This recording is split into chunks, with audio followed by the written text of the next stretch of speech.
Oke, Assalamualaikum warahmatullahi wabarakatuh. Waalaikumsalam Selamat warahmatullahi siang. wabarakatuh. Selamat siang para pemirsa sekalian, sahabat IPB Connection. Hadir kembali, saya Ahmad Muktial Mansur, IPB F2911409. Nah, harus clear karena ini password buat kita semua. Ya. Iya dong.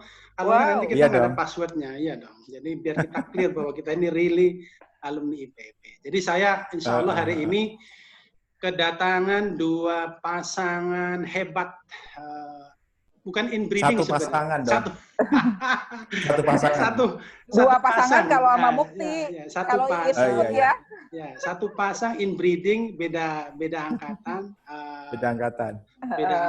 Saya minta memperkenalkan diri beliau berdua. Silakan mulai dari ladies first boleh, lalu men boleh. Ladies first, ya. Tapi passwordnya NRP loh ya, harus disampaikan. Oh iya. Yo, siap. Mukti nggak bilang-bilang dari tadi.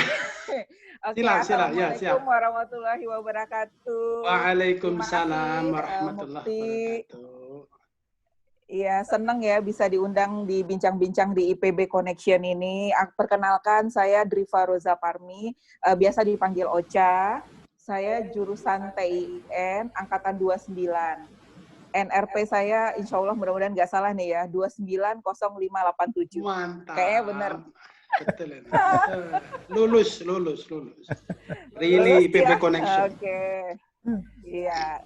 Silakan Pak Basri. Oke. Mas. Baik, Assalamualaikum warahmatullahi wabarakatuh. Selamat pagi teman-teman semua. Nama saya Basri. TIN, Fateta, Teknologi Industri Pertanian TIN ya IPB, Angkatan 26. NRPF 261317. Mantap, berarti lulus. Masih apa? Jangan-jangan Pak Rektor lupa NRP-nya kan? Kita nggak tahu. Boleh jadi tes nanti. Oh iya, kita nanti insya Allah kalau dikasih kesempatan, saya interview juga Pak Arif Satria. Itu kan adik kelas Mas Basri, Mas. Oke, teman-teman, alhamdulillah hari ini luar biasa.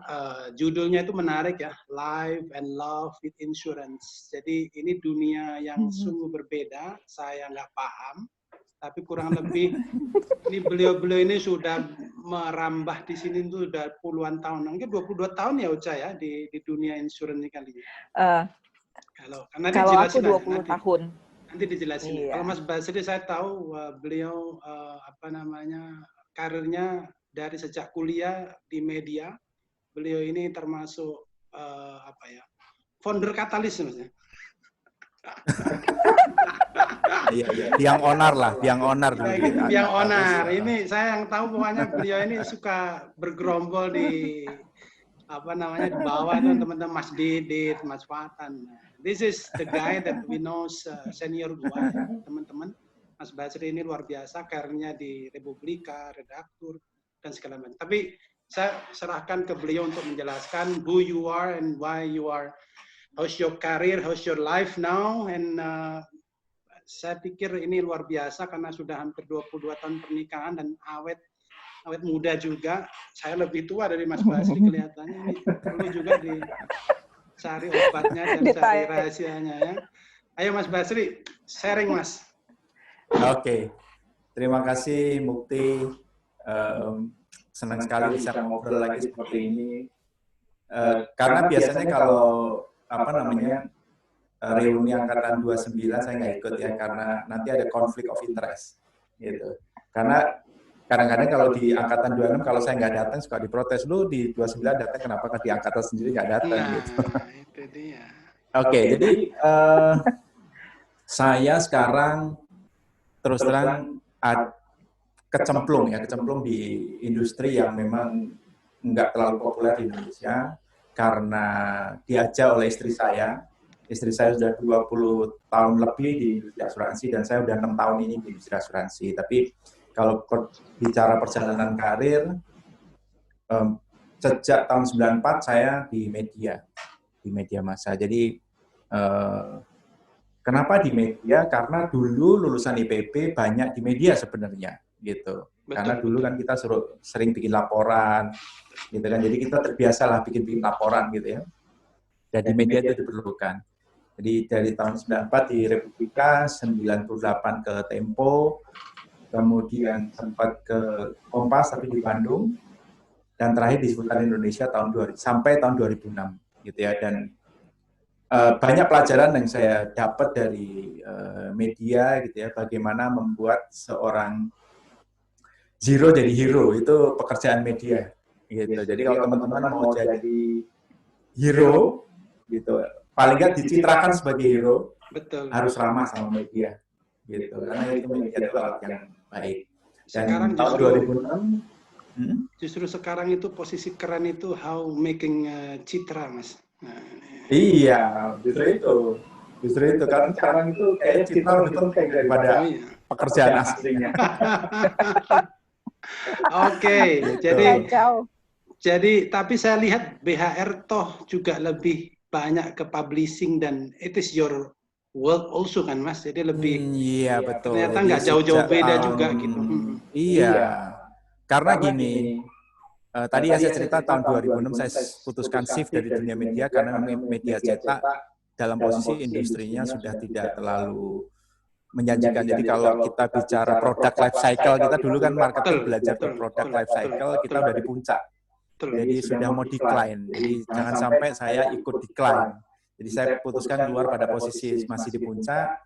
Saya shift ke jualan kopi waktu itu. Dari tahun 2006 Ini yang sampai dengan hari ini. Saya mau gali nanti ya, itu penting ini luar biasa. Iya, jadi 2006 saya mulai jualan kopi sampai dengan hari ini. Gitu ya, itu Masya mungkin Allah. sudah sering tahu namanya Mr. Black Coffee. Oke, jadi Gitu. teman-teman, beliau ini ownernya Mr. Black Coffee, ownernya BHR, bisnisnya banyak, jadi kita perlu belajar. Sekarang saya ke Bu Ocha. Kecil-kecil. Oh, Kecil-kecil. Nah, Atau sisi tapi banyak gitu. Bas Burgernya masih ada nggak? Oh ya, itu dulu satu paket. Cuman Bas Burger nggak terlalu kita perkembangkan karena memang ada sedikit problem di delivery, distribution. Karena ngirim burger itu kalau keluar kota agak sedikit perlu effort ya. Jadi waktu itu kita nggak terlalu kembangkan, kita lebih banyak ke kopinya aja yang gampang untuk distributionnya. Duluan burger Blenger apa duluan Bas Burger? Duluan kita ya, duluan Bas Burger karena waktu itu angkatannya Edam Burger itu yang burger murah waktu itu ya, kita angkatan dia tuh tahun 2006. Betul. Harusnya Bas Burger itu harusnya gini nih, syup gitu. Ya, it's okay. Life is changing. Saya ke Bu Ocha nih, Mrs. Basri. Gimana Bu Ocha perjalanan hidupmu Bu Ocha? Oke, aku emang masuk ke bisnis asuransi itu tercebur ya, Mukti. Jadi salah kirim lamaran ceritanya. Jadi aku masuk itu, aku kan dulu kerja di Jakarta bolak-balik gitu ya, dari Jakarta Bogor nggak ketemu matahari. Terus aku punya problem dalam kehamilan. Jadi dokter menyarankan aku untuk mesti istirahat gitu ya, jadi nggak boleh jarak jauh gitu. Terus karena keputusan itu akhirnya aku pilih aku harus memutuskan di Bogor aja kan gitu. Sampai akhirnya anakku lahir. Nah kalau udah lahir, ditunggu lagi di Jakarta, aku kayak nggak tega gitu loh. Kok ninggalin bayi lucu gini gitu. Karena fokus aku tetap family is first ya, paling utama. Nah terus aku pikir-pikir pekerjaan apa sih yang waktunya masih bisa banyak untuk keluarga, tapi uangnya juga banyak gitu ya, egois ya. Ini keren ini. Kerjaannya nggak banyak, di rumah, tapi duitnya gede. Ini Mas Basri ini kuncinya nih. Jadi makanya saya kasih judul itu Life and Love. Bagaimana life itu dalam artian termasuk insurans, termasuk.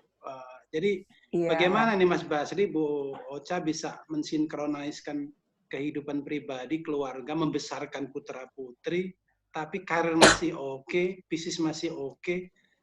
Dan saya lihat BHR berkembang. Ini saya baca dari sekilas ya, AIA number 3 of the fastest growth ya, saya kira ya 2018. Iya, betul. Makanya itu kan nggak main-main. Gimana tuh coba? Saya pengen dengar dong ininya, sharingnya. Mas Basri nih sharingnya ketahanan Mas mental Basri jenengan duluan. ini. Iya, jadi kalau aku Sebenarnya sendiri kan masuk di industri ini kan baru ini tahun ke-6 gitu ya, tahun ke-6 karena waktu itu diajak gitu ya. Jadi ceritanya kan Ocha ini dulu di perusahaan asuransi yang lain, aku nggak ikut gitu ya, karena aku punya bisnisku sendiri gitu ya. Tapi begitu tahun 2014 ada orang mau kasih kepercayaan. Ini ada perusahaan namanya IA mau expand market di Bogor, nggak ada yang pegang, belum ada yang pegang, mau nggak gitu kan. Akhirnya Ocha ambil kesempatan itu dan ngajak aku karena kita tahu kita punya kelebihan dan kekurangan masing-masing gitu. Jadi Ocha itu tipe yang telaten, kemudian dia kalau relationship itu bagus gitu ya. Nah, aku tipe orang yang suka seradak seruduk gitu. Jadi maksudnya ya aku punya ide harus aku jalanin gitu loh. Nah, itu kayaknya klop. Nah, tahun 2014 kita mulai bareng, kerja bareng satu kantor gitu ya, tapi dengan kita ada satu perjanjian. Jadi baik di kantor maupun di rumah kita punya prinsip tidak boleh ada dua matahari di langit yang sama. Wah, luar biasa. Gitu. Jadi kalau di kantor berarti jenengan ar-rijalu qawwamuna 'ala nisa ya. Jadi kalau di rumah ya tadi kayak gini. Di rumah saya bosnya gitu ya, tapi kalau di kantor Ocha mataharinya gitu. Jadi kalau di langit dua matahari itu kan panas ya, satu matahari panas kan. Betul. Gitu. Jadi kalau di kantor saya nggak terlalu ambil peran yang besar di situ, saya hanya ide aja, tapi kalau eksekusi kemudian keputusan itu ada di Ocha. Tapi kalau di rumah tetap saya yang jadi bosnya gitu. Nah, jadi itu prinsip yang kita pegang sampai dengan hari ini, yang mungkin itu bisa membuat kita masih tetap bisa di rumah dan di kantor masih tetap adem lah.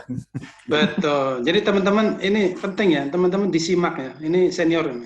Jadi how managing your family, karir sama keluarga itu semuanya kan berkarir ya dua-duanya. Tapi how you manage the emotion, the conflict itu penting pelajarannya ini. Saya kira ini diskusi luar biasa nih. Bu Ocha gimana Bu Ocha? Kapan Bu Ocha jadi tangan besi? Kapan decision maker di?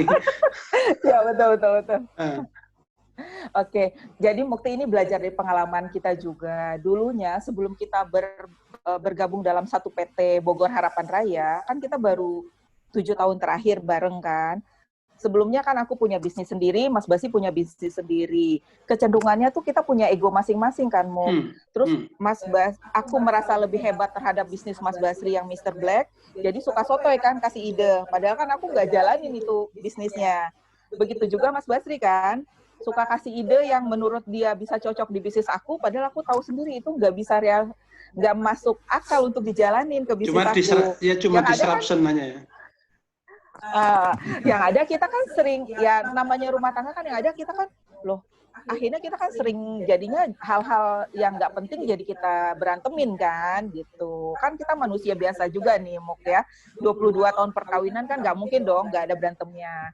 Nah, terus puncaknya pas 2013 kita umroh. Aku berdoa sama Allah, ya Allah, aku kan tahu kelebihan dan kekurangan kita masing-masing gitu. Aku pengen punya bisnis yang bisa kita jalanin bareng. Entah itu akhirnya bisnis kopi atau entah itu akhirnya bisnis asuransi. Ternyata pulang kita dari umroh, terbukalah peluang yang tadi Mas Basi cerita. Kita dapat tawaran kan dari AIA. Nah, akhirnya kita bikin pembagian tugas. Di BHR, aku yang pegang agensinya. Karena kan emang tim aku banyak kan ibu-ibu. Ya kan, bisnis mengelola orang kan nggak gampang ya, Muk ya. Betul. Banyak. Kita harus emosional tahu emosinya. Iya, betul. Nah, mungkin aku di situ punya kesabaran yang cukup tinggi. Nah, kalau Mas Basri pegang akademi, BHR Akademi. Ibu-ibu ini, tim ini kan harus di training, harus di develop gitu. Jadi makanya ada 3. Jadi ini saya mau masuk ke ranah insurance ya. Jadi BHR ini jadi teman-teman yang terhormat IPB Connection, beliau berdua ini membangun BHR. BHR itu Bogor Harapan Raya ya. Harapan Raya, iya. Harapan Raya. Ada 3 komponen di BHR ini. Beliau ini foundernya adalah pertama insurance distribution, yang kedua publishing, yang ketiga people development ya. Ya. Akademik. Ya. Jadi itu luar biasa. Oke. Saya nyinggung sedikit insurance sih, Mas. Saya baca blognya Mas Basir ini tentang cerita Nabi Yusuf. Yang katanya betul. 7 musim. Sapi betina. Nah, itu gimana tuh, Mas? Itu kan filosofinya insurance itu. Gimana dengan? Iya. Jadi itu lebih ke filosofinya perencanaan sumber daya sebenarnya. Jadi ilmu perencanaan sumber daya pertama kali itu ya kita dapatnya dari Nabi Yusuf itu. Jadi intinya adalah kita harus prepare pada saat kita sekarang baik, pada saat kita sekarang sejahtera, kita harus prepare untuk the worst scenario kalau itu terjadi. Kan ceritanya mimpinya Fir'aun kan begitu. Betul. Sapinya 7 sapi betina gemuk dimakan oleh 7 sapi betina kurus gitu, bahwa datang 7 tahun yang sejahtera, tapi setelah itu akan datang 7 tahun paceklik. Jadi itu yang mendasari filosofi insurance ya sebenarnya. Perencanaan keuangan sebenarnya. Lebih ke perencanaan keuangan. Kan dalam perencanaan keuangan itu ada asuransi, ada nanti nabung, ada investasi, kan bagiannya. Jadi lebih ke perencanaan resources lah, sumber daya gitu. Nah, terus kemudian kalau dikembangkan lagi, kalau aku sebenarnya lebih banyak main di sektor syariah. Jadi asuransi syariah, lebih khusus lagi spesialisasinya di perencanaan waris dan wakaf. Gitu. Nah, jadi BHR Academy itu lebih banyak bergerak di training development. Itu untuk industri ya, jadi nggak cuma untuk teman-teman di BHR sendiri, nggak cuma teman-teman di AIA, tapi juga untuk teman-teman di industri. Jadi seluruh agent dari semua asuransi, kita sering buka kelas untuk mereka mengenai kegunaan asuransi untuk perencanaan waris dan wakaf. Jadi kalau orang dengar asuransi itu kan kesannya cuma urusan sakit sama mati aja, gitu. Padahal lebih jauh dari itu, ada manfaat untuk waris dan wakaf. Saya elaborasi sedikit mas. Ini dalam kondisi COVID kayak gini, gimana jenengan melihat sekarang, lalu future-nya kayak apa? Bisnis insurance atau yang jenengan bilang financial planner tadi dan segala macam. Oke. Mungkin nanti Ocha yang akan lebih banyak cerita soal prospek industri asuransinya seperti apa ya. Tapi kalau aku sih lihat dari sisi tadi ya, resources planning, financial planning, tentu pandemik ini kasih pelajaran yang banyak buat kita. Siapa yang sangka orang yang bulan April masih masuk kerja normal, tiba-tiba sebulan kemudian itu kehilangan pekerjaan, kehilangan penghasilan. Tidak pernah, banyak orang yang tidak menyangka itu bisa terjadi, gitu ya. Dan banyak orang yang karena tidak menyangka itu terjadi, juga tidak siap dengan persiapannya. Yang namanya dana darurat lah, yang namanya nanti ngomong asuransi kesehatan lah, segala macam, gitu ya. Maka balik lagi tadi soal mimpi Fir'aun di surat Yusuf tadi, itu ayat 4 sampai 49, akan datang 7 masa di mana kita sekarang sejahtera, tiba-tiba 7 tahun kemudian itu paceklik gitu. Dan ternyata pacekliknya nggak nunggu 7 tahun. Orang ada kadang bahkan 2 minggu sebelum pandemi itu masih kerja enak-enak aja. Tiba-tiba 2 minggu kemudian perusahaan bilang bahwa ini berat, kita harus melakukan pengurangan karyawan. Mereka akhirnya jadi itu yang pelajaran terbesar yang kita bisa dapat dari pandemi ini. Jadi kalau kita bicara prospek ke depan seperti apa, ya tentunya prospek untuk industri perencanaan keuangan akan masih sangat bagus karena kita nggak tahu akan terjadi lagi nggak nih. Gitu. Betul. Kalau saya akan terjadi lagi. Kalau saya terus terang lebih menyoroti industri perencanaan keuangan ya, karena kalau bicara insurans memang ada sebagian orang yang kontradiktif ya dengan insurans. Itu mungkin Bu Ocha perlu menjelaskan. Itu kan sensitif sekali ya. Iya. Buat sebagian. Iya, betul. Gimana Bu Ocha tuh?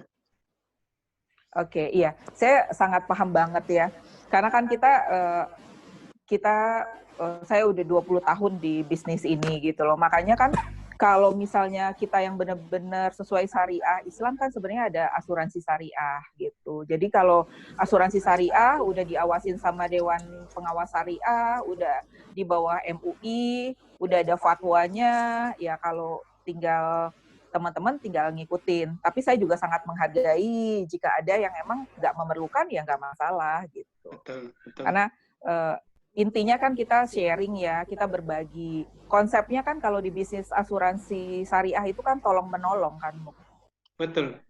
Konsepnya kan gitu. Jadi konsep ta'awun ya, saling memberikan iya, kebaikan betul. ya. Ta'awun. Saya sih tidak akan mengkontradiksikan karena ini penting untuk dijelaskan ke IPB Connection. Sebenarnya apa sih sebenarnya insurans dan teman-teman pasti akan sudah biasa menghadapi. Kalau saya kan hanya mengantarkan penjelasan teman-teman ke khalayak, jadi saya sendiri nggak punya insurans, nggak punya ya, cuman ya oke. Nanti tergantung Mas Basri mau deketi saya atau enggak. Iya. Oke, ini kita diskusi lebih detail. Waktu kita sangat terbatas, Mas Basri, Bu Ocha. Saya kira diskusi ini luar biasa. Sebagai penutup diskusi singkat ini, mungkin closing statement dari Bu Ocha atau Mas Basri 2 or 3 minutes. Saya kira sampaikan sesuatu yang berguna buat teman-teman di mahasiswa, pemuda, IPB Connection, apa yang akan diperbuat next dari mulai karir, keluarga, pribadi, life, ya, prinsip hidup. Monggo, saya persilakan. Oke, jadi mungkin buat teman-teman semua, saya punya satu buku yang menurut saya sangat menginspirasi dan mungkin teman-teman sudah tahu bahwa saya bikin channel YouTube ya. Itu cara saya untuk bisa share pemikiran saya. Di channel YouTube itu saya cerita mengenai menjadi sapi ungu. Jadi menjadi sapi ungu itu adalah saya cerita bahwa kalau kita mau hidup kita luar biasa, kita tidak cukup menjadi baik. Ketika kita sudah baik itu apa sih? Kalau menurut saya baik itu adalah setiap hari kita bangun pagi dengan berpikir hal-hal baik, kita bersyukur. Apa saja kita syukurin. Itu tuh orang baik kalau saya itu aja. Betul. Nah, dari situ baik saya tidak cukup, tapi kita harus menjadi yang terbaik. Jadi kalau di industri itu yang terbaik itu standarnya apa, ya kita menjadi standar yang terbaik itu. Kita bisa menjadi yang terbaik. Tapi menjadi yang terbaik saja juga ternyata tidak cukup. Kita harus menjadi seseorang yang remarkable. Remarkable itu orang kalau kita ingat gitu. Oh, Mukti itu saya ingat karena dia bikin channel YouTube yang menginspirasi misalnya. Gitu. Benchmarkable ya. Ya, benchmarkable. Kalau saya remarkable lah, karena remarkable itu artinya orang ngasih remarks terhadap kita. Siap. Gitu. Jadi menjadi terbaik saja tidak cukup. Kalau saya remarkable. Jadi orang itu ingat gitu. Mungkin kan banyak ya teman-teman kita yang hebat tapi nggak remarkable. Jadi begitu dia sudah pensiun misalnya, orang udah lupa gitu. Nah, salah satu cara membuat untuk kita jadi remarkable adalah nulis. Saya sangat mendorong teman-teman untuk yang mungkin sekarang sudah dalam posisi terbaik, menulislah. Karena menulis itu bekerja untuk peradaban. Betul. Gitu, bekerja untuk masa depan. Moga-moga saya sempat menginterview 100 orang ini. Nanti habis itu saya bikin 100 IPB Connection. Yes. Saya minta Mas Basri support saya, Mas. Pasti. Ya? Pasti. Ada BHE Publishing yang support. Oke. Bocah gimana Bocah? Oke, saya kan sebagai wanita ya, saya pengen menghimbau para ibu-ibu di luar sana atau anak-anak wanita, anak-anak muda, jadilah wanita yang tangguh gitu ya. Karena pada dasarnya wanita itu adalah pensupport keluarga, dia yang menjadi tiang keluarga. Jadi kalau kitanya tangguh, insya Allah anak-anak kita juga akan kuat gitu. Jadi jangan jadi wanita cengeng dan tangguh. Kalau ada masalah ya kita harus coba selesaikan, kita diskusiin gitu. Jadi PR saya sih ingin membuat banyak wanita-wanita tangguh di luar sana, Mas Mukti. Wah, salah satunya melalui BHR Agency. Ya. Siap, terima kasih banyak Mas Basri, Mbak Ocha. Ini diskusi luar biasa. Teman-teman IPB Connection, terima kasih atas perhatian teman-teman. Hari ini saya dapat banyak inspirasi dari mulai life, values, education, leadership, keceriaan keluarga. Putra-putri udah pada gede-gede ya di Unpad ya salah satunya ya. Iya, betul. Iya, yang paling gede di Unpad semester 6. Siap. Ini luar biasa. Moga-moga TIN Unpad loh, bukan TIN Unpad. Ya. Oh, TIN Unpad. Siap. Moga-moga teman-teman mendapatkan insight dari diskusi IPB Connection ini. See you, tunggu teman-teman, Anda akan menjadi giliran berikutnya. Assalamualaikum warahmatullahi wabarakatuh. Waalaikumsalam. Waalaikumsalam.